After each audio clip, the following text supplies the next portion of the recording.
Welcome back, everyone. I'm the Bad Luck Gamer, and we're back with another How to Play for Lancer. Yes, I haven't forgot the series. It's always a bit of time, and this is the first time I've done one of these videos since I moved like a month ago. So, it's just there's been a lot going on, and of course, Lancer's not the mainstay on the channel. You all understand. Anyway, let's talk about the video, shall we? So today I'm going to be talking about the controller mechs and what their purpose is, what their job is, and overall what you should be looking at slash doing if you want to play in a style that is all about manipulating the enemy. So it kind of separates a controller from a support mech. Is a support mech supports the actions of their allies, while a controller essentially debuffs or manipulates the actions of their enemies. And they're two very different kinds of focuses. So the biggest thing that the controller does is force the enemy to move or act in certain ways.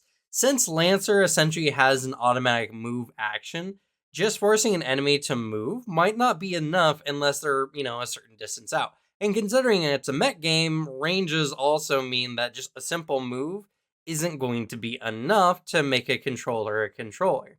So there's a variety of ways that the controller mechs can manipulate their actions that are actually beneficial.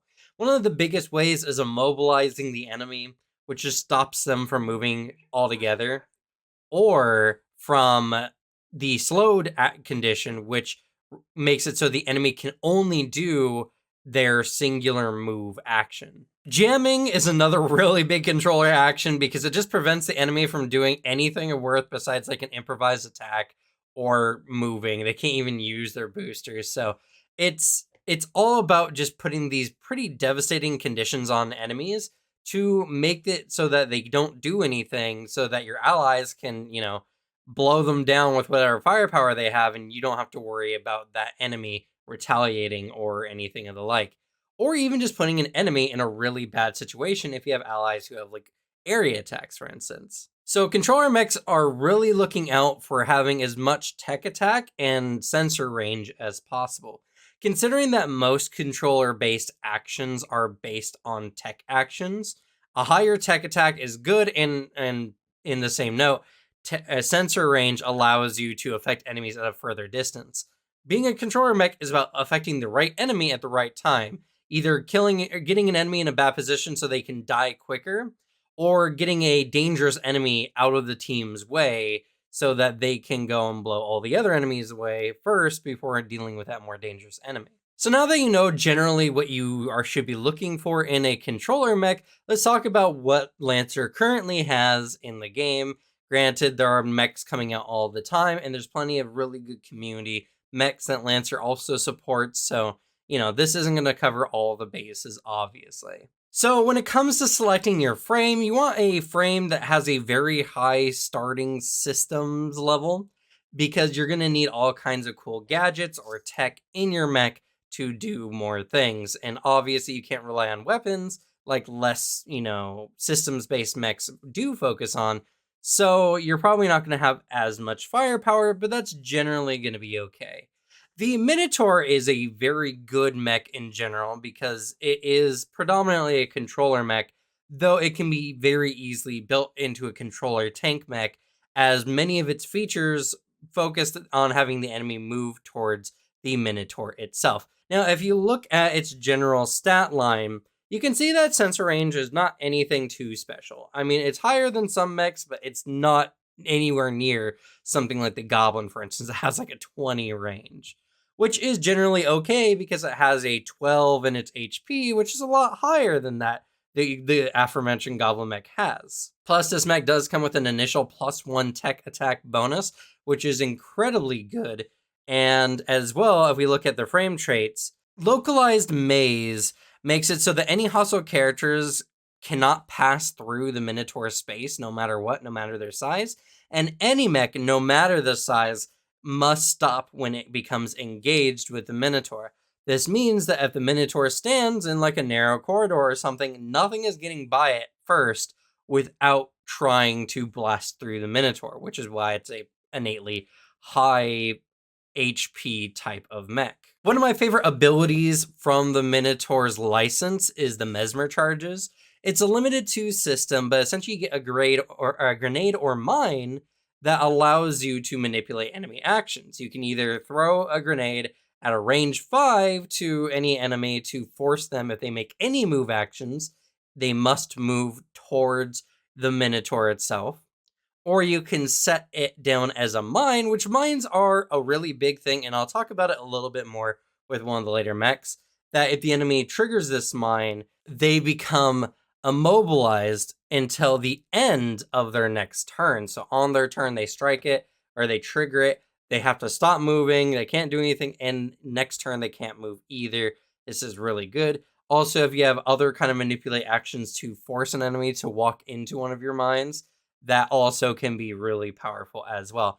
And the reason why I mentioned this particular mine is due to the passive ability of the Minotaur frame. It's not a trait, but it's the passive core ability, which is the Metafold Maze. Bleh. And why this is good is because the Metafold Maze, whenever you use a tech attack that would slow an enemy down, you can spend a quick action to make that enemy become immobile. Well, first. Anytime you use any tech attack, you can use a quick action to then make the enemy become slowed.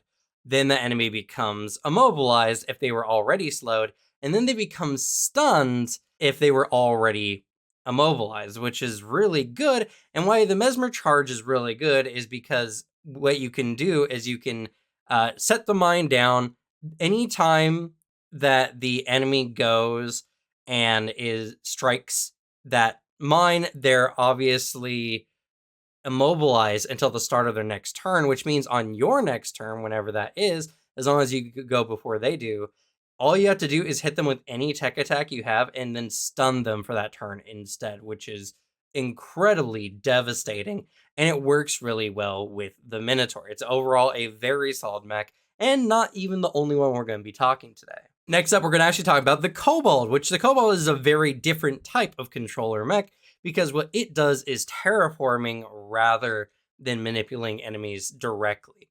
So if you look at their stat line here, their sensors, same as the Minotaur, their tech attack +1, same as Minotaur, but not with the same HP as the Minotaur, which is something to take note in. But due to their Mimic Carapace, which as long as they're in some kind of piece of terrain or hard cover of size 1 or larger, they can become invisible as long as they remain adjacent to it. It does cease becoming invisible when it attacks or such, but this allows you to essentially stalk out a situation where you can use your other actions more easily. Now, for an initial frame trait, this is actually really good. They have what's called Slag Spray, which is as once per round action, they can spend a quick action to create a size 1 mound of semi-molten polymer, and it has these stats here. 10 HP was not a lot. It's anywhere within range 3 and line of sight. Now, why this is good is because as a quick action, you can just create hard cover for your allies, which is very good, but that's kind of a defender mech trait, right? Well, it depends on the situation you're using it for. When you create a cover that enemies can't easily get around, they're of course going to move to try to negate that cover. Considering moving is an innate action in the game and nothing that to expend extra action points for, essentially, they're more likely to do this. So, by placing the right amount of terrain, closing off choke points or the like, the Cobalt forces the enemy to move in different directions. And this is kind of one area I would say that there are 2 types of controlling. There's direct controlling, where you are directly manipulating enemy actions, and then there's indirect, which is you're forcing the enemy to move in a specific way to negate any consequences of your actions. And this can be pretty easy to navigate, especially because if it's like a corner around a building, for instance, the more you put that cover out, the further that enemy is going to have to go to get around it, as long as they're size 1. But you can actually stack these blocks. And in fact, when you use their core system, the active terraform ability, you just suddenly spew out 10 size 1, blocks of polymer, and you can stack these up to 5 high. This means that at any moment, a Cobalt can completely drastically change the battlefield. And anyone who's played the game for a decent amount of time understands that level of power, because that can completely just manipulate how something is going. You can take a very bad situation into a good one. You can close off a whole corridor, and the enemies have to burn through these polymer cubes to get to you guys, and you can take that time to repair yourselves, set yourselves up, or you can even block off escapes from enemies. And the range is pretty good too, as it's a range 5. Now, because of your cobaltness and the fact that you can hide, and this doesn't count as an attack, that means you can just kind of be waiting and then just create a trap for the enemies and still be invisible, which is really cool. And as a part of the Cobalt license, one of the ones I like is this slag cannon, which is like the slag spray you get from the trait, which these can actually work together, so you can actually create 2 mounds of polymer every round, because whenever you use this slag cannon, once the attack resolves whether you hit or not, you place a size 1 mound of slag in a free space adjacent to the target. And it has the same stats more or less as another, the normal one. This just allows you to do damage while also start closing the enemy in, forcing the enemy to either move from its location, which can be bad if there's a certain objective nearby, and maybe even moving them into a disadvantageous position, especially if you have a sniper mech just waiting in the wing for them to step out of line. In any regard, the Cobalt mech is a really good one, though it takes a little bit more brain power, as you do need to be able to anticipate how the enemies will maneuver around your terrain. And last but not least, we're going to talk about the Iskander, which is everybody's fun grenade boy, because his big thing is launching mines and grenades all the time. This is a mech that you definitely want to invest as much engineering as you can to get additional amounts of your limited systems. So let's look at his stat line. Sensor range 15. This is more of the sensor range where you can do anything anywhere that you set your eyes on. This allows you to manipulate enemies anywhere. And similarly, it has the +1 tech attack, which is very solid. It has a little bit more health than the Cobalt, which is very good. And it has these wonderful traits. The assault launcher, which allows you to, whenever you launch a grenade, you consider any grenade or mine you have to have a range of 15 once per round. That means you can launch a mine or grenade to the other side of the battlefield. You know those mesmer mines that we talked about with the Minotaur? Well, if you get that part of the license with the Iskander, you can launch those mesmer lines really far away. And if the enemy must move towards you, that means that they're probably crossing the middle of the battlefield to do so, which is really dangerous for them and really good for you and your teammates. Similarly, they have the mine deployer, which once per round, whenever the Iskander plants a mine, even while using the assault launcher trait, it may plant up to 2 other mines in free spaces adjacent to itself as a free action. That means that the Iskander not only is setting mines up around them, but they're defending themselves simultaneously by setting mines with them. And with their final trait, Skeleton Key, they never trigger mines unless they choose to, even if they're enemy mines. So the Iskander can completely lay an area out with mines and fight an enemy in this area, and they are just going to constantly trigger the mines while the Iskander can move freely. This is another type of indirect style of manipulating the enemy's actions, because they're not going to want to move if they don't have to, and you can easily force enemies to move by either hitting them with grenades, like the Mesmer Mine, for instance. So it's a really good combination with the Iskander. I don't even need to really go into its core bonus. Essentially, the core bonus, what it does is you set out a bunch of micro mines in a huge area, and if enemies move at all, they just take armor piercing damage, which is really good, but it's kind of counterintuitive to the whole idea of manipulating actions,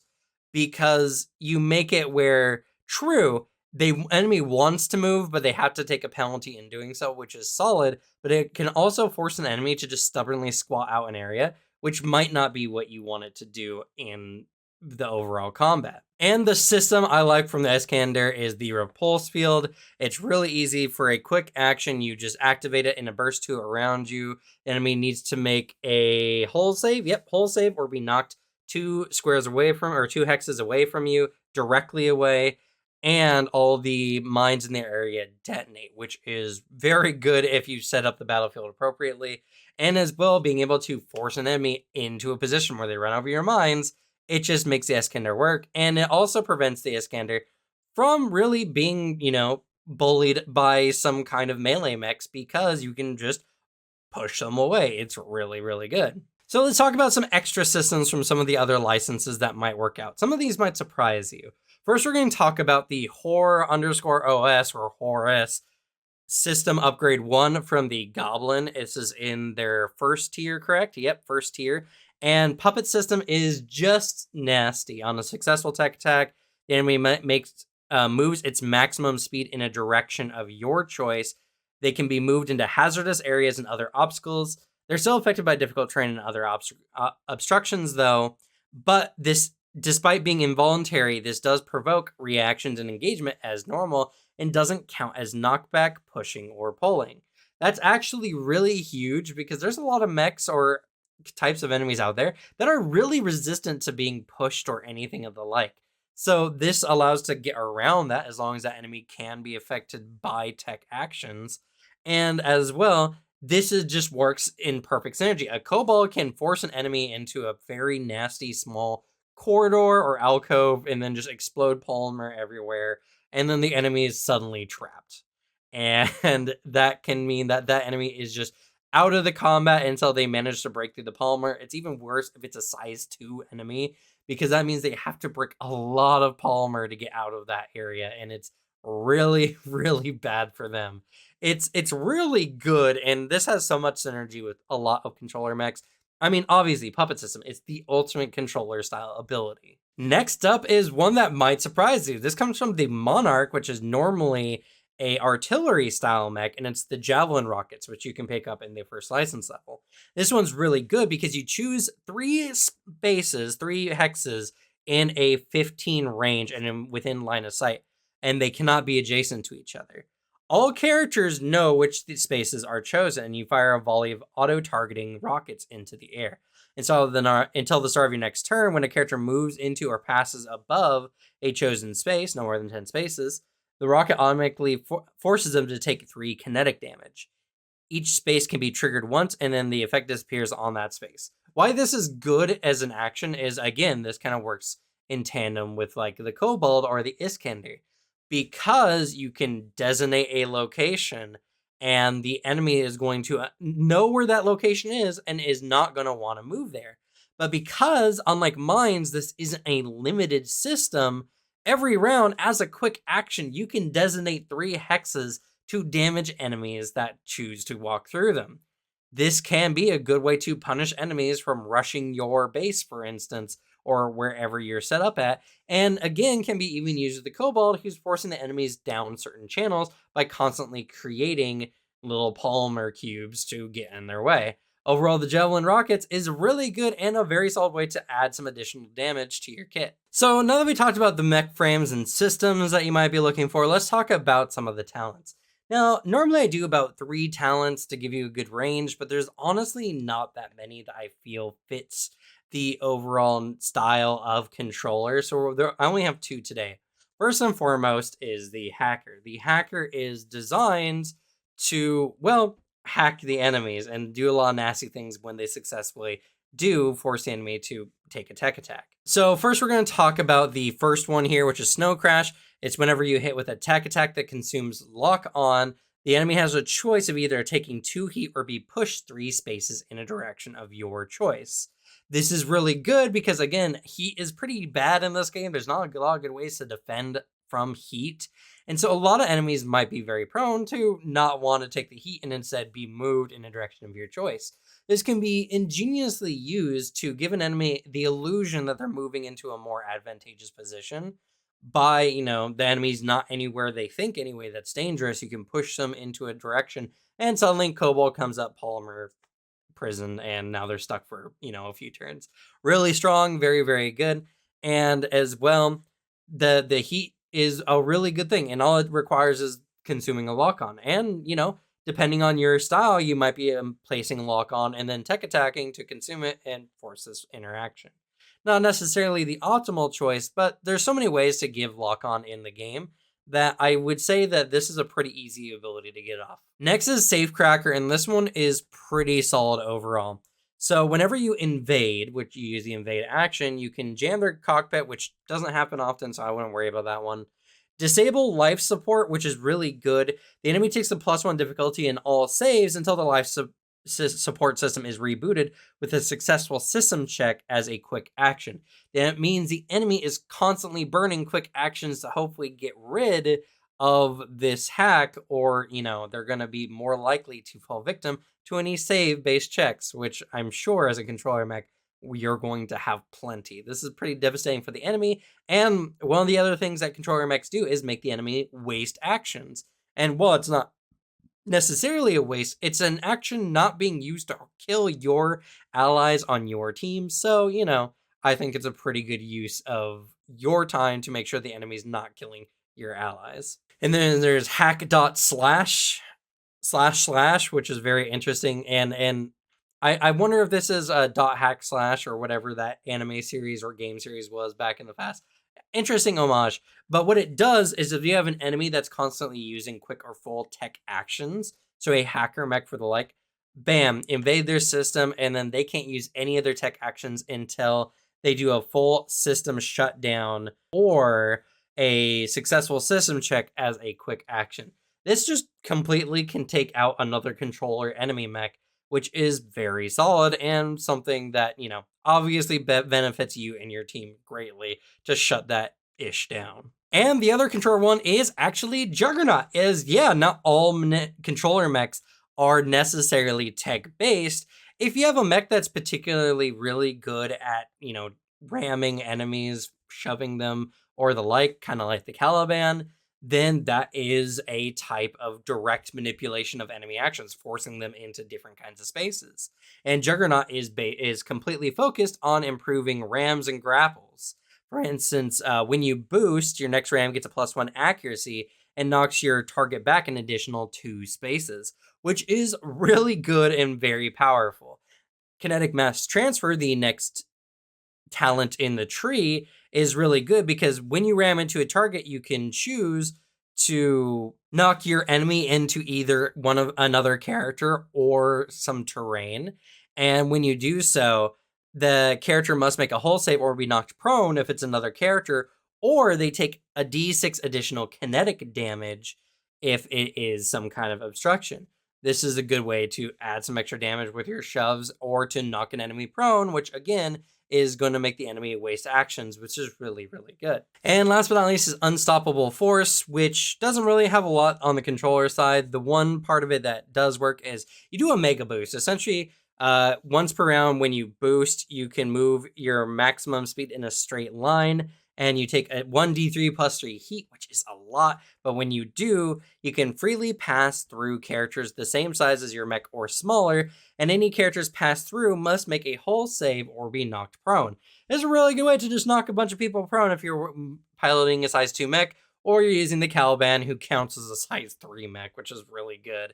The other actions are mostly just you negate rough terrain or the like. Not anything you need to worry about as far as being a controller mech, but overall, Juggernaut has at least something, and this is more than most of the other talents do when it comes to helping being a controller mech.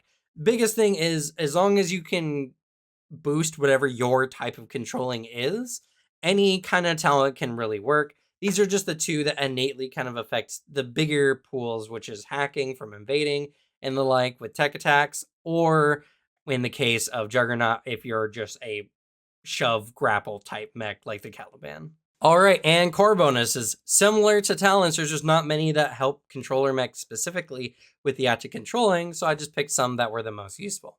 First is going to be Lesson of the Open Door from Horus. So if you have 3 license levels in Horus, you can select this one. Your save target increases by +2. That's huge, and there's many opportunities that this can be used with a lot of controller actions. So this one's actually a pretty solid direct bonus. And additionally, once per round, when a character fails a save against you, they take 2 heat. So not only are the saves that you're invoking on the enemies more difficult to get over, but the enemy also takes +2 heat whenever they make these saves, at least once per round. So very good and a very solid core bonus overall. Next up is Titanomachy Mesh, which allows you to When once per round, when you grapple or ram an enemy, you can then grapple or ram an enemy as a free action, which is very good because a double ram as a free action just allows you to just bully enemies, pushing them exactly where you need to go. And of course, if you're playing something like the Caliban, then your shoves are pretty far. Overall, this is very solid. And plus, when mixed with Juggernaut, where you can move enemies 2 additional hexes, well, this allows you to push enemies exactly where you need to pretty easily. It's a very solid kind of setup, and as well, I will state, even though there's not a lot of core bonuses that necessarily contribute to controlling, you can also take this opportunity to grab things to better round out your mech. Because as we get into the tips here, my number one tip: don't get lost in the controller sauce. Don't just focus all your actions on making the enemy's lives hell, because while that is beneficial in some ways, enemies do not die unless you kill them, which sounds very ridiculous, but what I mean is unless you're dealing damage to enemies, they're just not going to go away. Controlling can oftentimes just be postponing and inevitable, and rather than doing that, you're better off just adding damage to the enemy to hopefully get them down faster. It doesn't matter if you're controlling them if your controlling actions are not doing enough, or, the enemy needs to go down as quickly as possible. So, when you're a controller, don't focus all your actions on controlling. This is actually the reason why most controller mechs are hybrid mechs with another type, either striker or even support. It allows them to do different actions other than just controlling all the time, because that's not always going to be the best thing to do. And especially if you have any systems that have limited use, like grenades or mines, for instance, well, eventually you're just going to run out and you're going to want some kind of backup plan. So, just something to keep in mind. And I kind of already touched on my second tip, but most controller mechs are hybrid style mechs, and you're going to want to do something similar with your mech. Have some alternative course of action for whenever something is not going well. In the case of the Iskander, it works really well as a sniper mech in addition to being a manipulator mech, as you have a long range with your mines and grenades, forcing enemies to get into position, either going out into the open where you can more easily snipe them or the like. So getting guns that have insanely good range is just super beneficial to you. And as well, there's a lot of these actions I've mentioned already that do a lot of burn. So being a tech burn build can make your manipulator controller style mech even more deadly to the enemy, because not only are you forcing them to move, but they're slowly inching closer and closer towards burning out their reactor, which will probably cause them to blow up. All in all, the controller is a fun playstyle if you like a kind of more cerebral style of Lancer character. And once you play Lancer, you'll see more and more how these kind of mechs can actually vastly change what happens on the battlefield. It's something that you just really can't look at on paper, because a lot of Lancer is really done in the moment. No matter how much your DPR is or your damage per round is, that might not be enough to win some situations. And with the wide variety of types of enemies, you're going to need solutions for, multiple kinds of problems. That being the case, the controller mech helps mitigate that by forcing the enemies to slow down so that your team can better formulate plans, can target more appropriate targets, or the like. There's many ways that in the game, even if you're not doing direct damage, you're greatly benefiting your team. But as I said, don't get lost in that. You gotta do damage too. But it's not the whole part of the game. And if you want, check out our Lancer game, especially the last mission that we ended up doing, which is the last, I believe, 2 episodes that we did in our Wands WONDS game. It was very good, and that was a battle that really showed how manipulating mechs in certain areas really can change how the battlefield works. So all in all, I hope you all liked this video. Sorry if the Lancer videos have been coming out more slow. Obviously, it's not the main part of the channel, and I have to prioritize my time better to help facilitate the channel's growth. But I do love Lancer, and I will be doing some more. I still have one more type of mech that we're going to talk about in hopefully a week or two. And yeah. Anyway, thank you all so much for watching. If you would like, please sub to this channel. If you're going to sub to any channel at least once this month, please sub to this channel. It helps the channel out. We're boosting TTRPGs, and as well, this is hopefully going to be one day the mecha site of TTRPGs, where you can get all the information for the TTRPGs that you like to play. But that's going to be it for me. Thank you all so much for watching. Good luck with your games. Look at the bad luck to me, and I'll see y'all next time. Bye.